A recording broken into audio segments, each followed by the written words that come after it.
최근에 내신 책에서 이제 주식 고수만의 투자 원칙을 5가지로 정리를 하셨어요. 그 가운데 지금 저희 이제 유튜브 채널을 구독하시는 분들께 이것은 가장 중요한 원칙입니다. 라고 얘기해 주실 건 어떤 걸까요?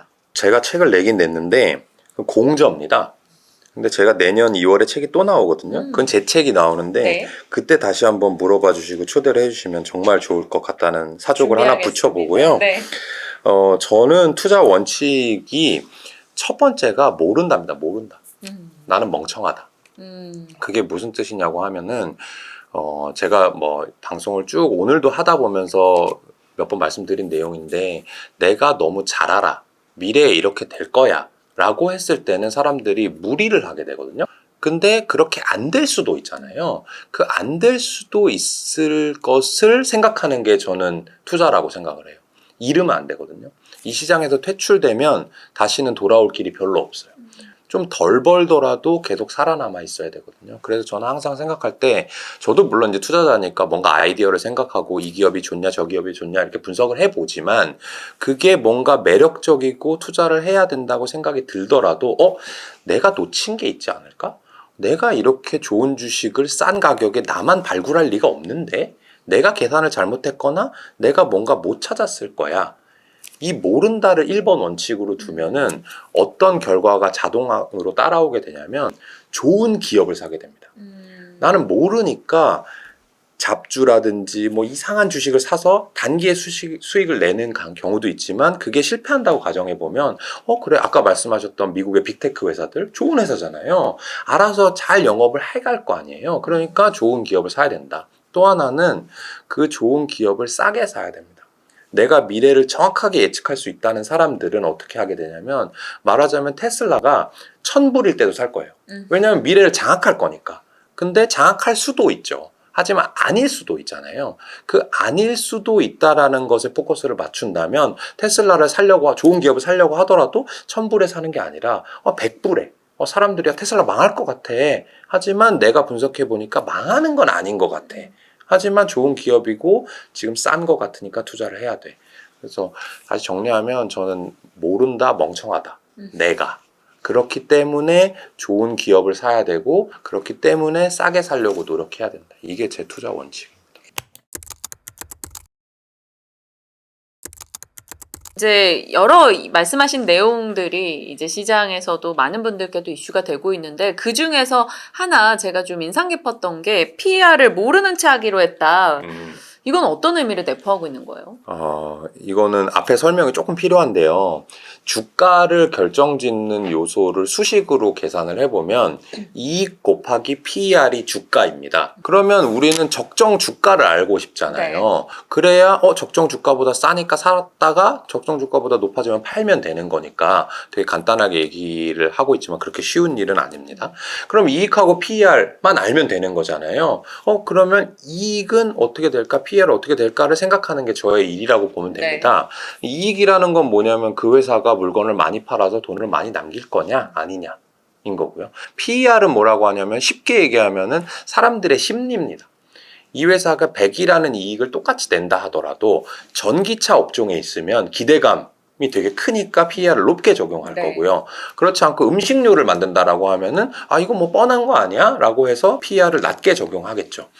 근데 PER에 대해서 집착을 하기 시작하면 사람들의 마음을 알아야 돼요. 근데 저는 이제 결혼한 사람인데, 제 처가 이번 생일에 무슨 선물을 받고 싶은지도 잘 모르겠거든요. 그러니까 여러 번 물어봐야 돼요. 근데 나는 내 처의 마음도 모르는데, 이 전국에 있는 우리나라 주식 투자자가 한 500만 명 된답니다. 그 500만 명의 마음을 제가 다 알아야지만이 이 사람들이 2차 전지를 좋아할지, 2차 전지 중에서도 양극재를 좋아할지 음극재를 좋아할지, 아니면 지금은 안 좋아하는 것처럼 보이지만 건설주를 좋아할지에 대한 예측을 해야 되거든요. 그거는 모르겠어요. 그러니까 모르니까 내버려 두는 거예요. 상수라고 하죠. 이 숫자 위에다가 이렇게 바 긋는 거. 네. 이거는 변하지 않는다라고 생각을 하고, 그럼 내가 주목해야 될 건 뭐냐? 남은 하나, 이익인 거죠. 근데 제가 PER을 모른다고 했으니까 이익에 더 집착을 해야 되고, 그 얘기는 이익이 많이 늘어나는 회사, 이익이 조금 늘어나고 PER이 좋아지는 이런 회사를 찾는 게 아니라, PER이 혹시 안 좋아지더라도, 사람들이 이 업종을 안 좋게 생각하더라도 판매량이라든지 이익이 급격하게 늘어나면 주가는 오를 수밖에 없습니다. 그래서 저는 그 기업이 만드는 제품과 서비스가 앞으로 오늘보다 내일, 내일보다 내년에 더 많이 팔려서 이익이 늘어나느냐 안 늘어나느냐만을 생각하기로 마음먹었다라는 얘기고요. 성장주 얘기 뭐 고퍼주죠. 앞서 이제 PER을 살짝 밀어놓겠다라고 얘기를 해주셨는데 전형적인 고퍼 종목들이 상반기 달궜다가 하반기 조금 쉬었다가 또 뭐 몇몇은 다시 가고도 있고요. 근데 내년도는 이제 말씀하신 대로 금리가 내려가는 시즌이면 이제 고퍼 종목들이 좀 더 힘을 받을 수 있지 않을까 이런 기대들을 많이 합니다. 어찌 보면 앞의 질문과 상충될 수도 있는데 성장주에 대한 평가 좀 해주세요. 네. 금리가 떨어지게 되면 앞으로 그러면 성장주에 대한 평가도 후해질 겁니다. 그래서 저는 좋게 생각을 하고요. 결론적으로 말씀드리면 저는 2021년부터 22년까지는 성장주를 계속 팔아야 된다라고 얘기를 했던 사람이에요. 왜냐하면 금리가 너무 낮았고요. 그리고 성장주에 대한 사람들의 관심, PER이 너무나 높았고요. 네. 근데 그런 PER이 높은 기저에 뭐가 있었냐면 코로나가 또 있었거든요. 말하자면 그런 겁니다. 우리가 줌 많이 쓰잖아요. 요새 이제 비디오 미팅할 때. 그런데 그때는 사람들이 어떻게 생각했냐면 감염병이 너무 심각해졌으니까 앞으로 우리는 죽을 때까지 대면 미팅이라는 건 없을 거야 라고 생각하면서 줌을 썼거든요. 네. 근데 저는 그렇지 않을 거라고 생각했어요. 왜냐하면 이런 감염병이라든지 이런 문제는 역사상으로 여러 차례 있어 왔고요. 이렇게 대유행을 했다가 또 없어지거든요. 제가 아까 투자 원칙 얘기할 때 빠뜨린 부분이 뭐 몇 가지만 얘기하다가 빠뜨린 부분이 통계, 역사, 평균 회귀에 베팅을 하면 틀릴 가능성이 되게 낮아지거든요. 그렇게 되니까 저는 이제 그때 고성장주들이 코로나가 지나가면 반드시 이익이 떨어질 텐데 PER도 떨어질 수밖에 없다. 왜냐하면 금리가 올라가니까. 근데 제가 이런 얘기 그때 하면 테슬라든지 줌이든지 카카오, 네이버 이런 거 팔라고 얘기하면 뭐 난리도 아니었거든요. 근데 지금은 그분들이 그러죠. 아, 이거 그때 팔았어야 되는데 난 이 주식 진짜 꼴도 매기 싫다. 근데 여러분들 잘 생각해 보세요. 제가 그거 예를 들 때 카카오 얘기를 많이 들어요. 카카오가 국민주였잖아요. 네. 그리고 카카오 뱅크나 카카오 페이로는 돈 번 사람이 뭐 아무도 없다라는 이제 이 시쳇말도 많이 나왔었는데 지금 생각해보면 여러분들이 카카오를 사고 제가 팔라고 했을 때 뭐라고 저한테 댓글을 달았는지 잘 생각해보세요. 아마 카카오 메신저는 나 평생 쓸 것 같은데요. 다른 소프트웨어도 카카오가 가져갈 것 같은데요. 택시에서도 돈 벌 것 같은데요. 저는 라이언 그린만 있으면 뭐든지 사고 싶어요. 여러 가지 말씀들을 하셨을 겁니다. 그 말씀했던 부분들이 2023년 12월 현재 바뀌었을까? 하나도 바뀌지 않았어요. 그 회사의 경쟁 우위가 여러분들이 말씀하신 게 사실이란 바뀌지 않았거든요. 뭐만 바뀌었냐? 주가만 바뀐 거예요. 네. 그래서 저는 2023년부터는 성장주에 투자를 해도 된다. 라는 입장이고요. 하지만 근데 제가 그거를 정확한 시기를 맞추지 못해서 2023년 중반 하반기부터는 계속 사라고 말씀드렸는데 아직 크게 반등은 없었어요. 2024년에도 괜찮아질 거라고 저는 생각을 하는데 마지막으로 오해를 드릴까봐 이제 말씀드리는 게 제가 카카오를 사라는 게 아닙니다. 또는 카카오가 오른다는 게 절대 아니고 여러분들의 생각이 맞다면 그때 저한테 얘기했던 것이 바뀌지 않았다라는 걸 상기시켜 드리는 거고요. 그게 여러분들 쉽게 생각하는 방법은 이겁니다. 내가 이 고성장주에 만드는 제품과 서비스가 없으면 죽을 것 같아. 반드시 써야 돼. 나만 쓰는 게 아니라 일본 사람, 미국 사람, 유럽 사람 다 쓸 것 같아. 라고 하는 것들이 현재 그 주식이 시세가 안 좋고 경기가 안 좋아서 비판적인 사람들이 많은 시점에도 똑같이 생각할 수 있다면 되게 강력한 본질 가치를 가지고 있는 거거든요. 그런 주식은 아마 반등할 수 있을 겁니다.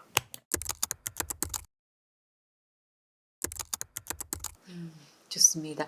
여러모로 오늘 생각할 부분들을 좀 던져주신 것 같아요. 그러면 이제 끝으로 이제 더 퍼블릭 자산운용에서 투자하고 있는 기업들의 공통점은 무엇인지 그게 지금 제일 궁금한 포인트일 것 같거든요. 네. 저희가 사는 주식은 3년 내에 그 회사의 이익이 2배 증가할 기업을 삽니다. 네. 한마디로 얘기를 하면.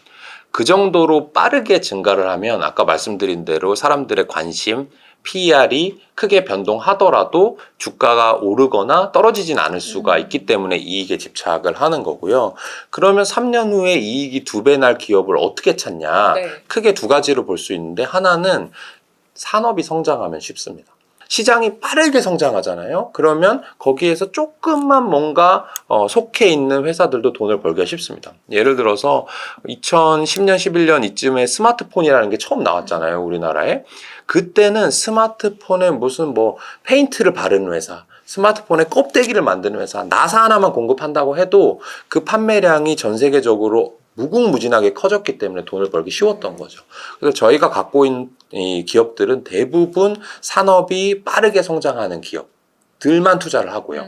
그 다음에 또 하나는 영업 레버리지라는 게 중요한데, 영업 레버리지는 이런 겁니다. 매출액의 성장보다 영업이익의 성장이 훨씬 더 빠른 거. 매출액 판매량을 늘릴 때 별다른 비용이 들어가지 않는 것. 만약에 지금 이 MTN의 이 유튜브 방송이 대박이 난다고 쳐볼게요. 그러면 지금 제작진 2분, 마이크 2개, MC 2명, 이건 똑같을 겁니다. 근데 조회수가 100에서 1000이 되고 1000에서 10만이 된다라고 하면은 이거를 홍보하는 데 돈이 들어가는 것도 아니죠. 제작을 더 한다고 해서 돈이 더 들어가는 것도 아니죠. 결과적으로는 제작하는 데 들어간 비용은 같은데 조회수에 따른 광고 수익이 기하급수적으로 늘어날 네. 거잖아요. 이거는 영업 레버리지가 높다라고 하는 겁니다. 그래서 저희는 판매량이 증가하는 산업 안에서 판매량이 증가했을 때 거기에 따르는 수반하는 비용의 증가가 제한적인 그런 기업들에만 투자를 하고 있어요. 근데 이렇게 들으면 사실 너무 심플하고 쉽거든요. 네. 전체 산업이 성장하고 그 가운데서 영업 레버리지가 큰 거. 이렇게 하면 너무 쉬운데 왜 못할까요? 시간 지평이 짧기 때문이에요. 저희는 그거를 3년에서 5년 투자할 각오로 투자를 합니다. 물론 그래도 1년 이내에 파는 경우도 간혹 있지만, 근데 여러분들은 제가 저희 회사 고객은 평균 자산이 100억 정도 되시는 고객분들을 다루거든요. 네. 그분들도 한 6개월을 잘 못 기다려요. 그런데 그것보다 돈이 없는 일반 투자자는 제가 봤을 때는 길면 3개월. 3개월 내에 마치는 건 불가능합니다. 근데 시간 지평을 1년, 3년으로 늘리면, 예를 들어서 이 카페가 아무리 좋은 원두를 써가지고 싸게 커피를 만든다 한들 오늘 오후에 몇 잔 팔리는지를 맞춰라 라고 하면 못 맞히죠. 근데 얘네 너무 잘해, 이 동네에 얘네만큼 잘하는 카페가 없어 라고 한다면 내년 후년에는 지점이 늘어나겠네 라고 생각하면 확률이 조금 더 높잖아요. 시간 지평은 먼저 넓혀야 되고요. 두 번째는 같은 얘기일 수도 있는데 기대 수익률을 낮춰야 됩니다. 나는 한 달 내에 상한가 2번만 먹으면 돼, 뭐 이렇게 얘기를 하는 거예요. 근데 워런 버핏이 전 세계에서 주식으로 돈을 가장 많이 벌었다고 하는데, 조금 어려운 말로 이 보험 수익에 따른 레버리지까지 포함해서 그가 20% 정도의 수익을 냅니다, 1년에. 근데 여러분들은 주식 하세요? 네. 수익률 얼마 정도 원하세요? 더블이요. 그 문제가 크게 두 가지가 생기는데, 더블이 불가능하고요. 근데 그 더블을 언제 달성하고 싶냐? 보통 한 6개월에서 1년 내에 더블을 하고 싶다는 게 보통 개인 투자자예요. 그렇게 생각을 하면 실수하고 돈을 잃을 수밖에 없고요. 저희처럼 3년에서 5년을 투자하는데 연에 한 20% 정도 하면 좋을 것 같아요 라는 투자를 하면 말씀하신 대로 쉽습니다. 근데 인간의 본성과 거꾸로 가야 되거든요. 돈을 천천히 벌고 싶어, 돈을 조금만 벌고 싶어. 그게 제일 어려운 부분이죠. 자, 그럼 정말 끝 질문입니다. 이제 내년도 포트폴리오 배분 전략 어떻게 할까요? 예를 들어 제가 한 50억이 있어요. 대표님께 드린 경우에 네. 어떻게 이제 포트 배분을 해주실 거예요? 저희 회사는 주식밖에 안 하기 때문에 주식 또는 현금으로만 구성이 되고요. 제가 채권, 금, 비트코인 이런 건 전문가가 아니기 때문에 주식만 말씀드려보면, 네. 저희한테 돈을 누군가가 오늘 맡긴다라고 하면 현금이 10, 주식이 90입니다. 근데 원래 펀드들은 다 그런 거 아니야? 라고 말씀하실 수 있겠는데, 저희는 2021년 하반기에 현금 비중이 40이었습니다. 그때는 주식시장이 되게 좋았기 때문에 현금을 그렇게 많이 갖고 가면 엄청나게 욕먹고 혼나던 시기였어요. 하지만 아까 말씀드린 그런 이유로 우린 너무 비싼 것 같아, 미래 예측이 좀 어려운 것 같아, 주식을 살 게 없어 해서 현금을 많이 갖고 있었거든요. 그래서 저희가 2022년에 코스피가 20% 떨어질 때 저희는 안 떨어진 거예요. 비싼 걸 안 사고 현금을 많이 갖고 있었으니까. 그거를 가지고 현금을 2년 동안 조금씩 사가지고 지금 이제 10이 된 거고요. 내년 초까지 되면 0이 될 가능성도 꽤 있고요. 그 얘기는 2년에서 3년 사이클로 봤을 때 저희 더 퍼블릭 자산운용은 지금이 가장 좋은 시기다, 주식하기. 3년 사이클 중에서는. 그런 정도로 말씀드리면 아마 여러분들도 비슷한 시간지평 그리고 비슷한 기대 수익률을 가졌을 때 좀 용기 내봐도 되겠다. 제가 개인 투자자분들께 요새 맨날 하고 싶은 말은 뭐냐면은 2020년, 21년, 22년 주식 하셨잖아요. 너무 열심히 하셨잖아요. 근데 다 잃었잖아요. 지금 포기하면 잃고 끝나는 거예요. 근데 그 경험을 가지고 지금 포기하지 않으면 반드시 경기는 순환 논리에 따라서 강세장이 오거든요. 그것까지 벌고 또는 다 회복하고 나서 나 이제 주식 안 해. 나 주식이랑 안 맞아. 그때 결정해도 늦지 않습니다. 내가 2021년에 했던 사람이 2023년에 주식시장에서 떠나는 건 너무너무 거꾸로 하는 거라서 그것만은 제가 좀 진짜 바짓가랑이 들고 말리고 싶습니다.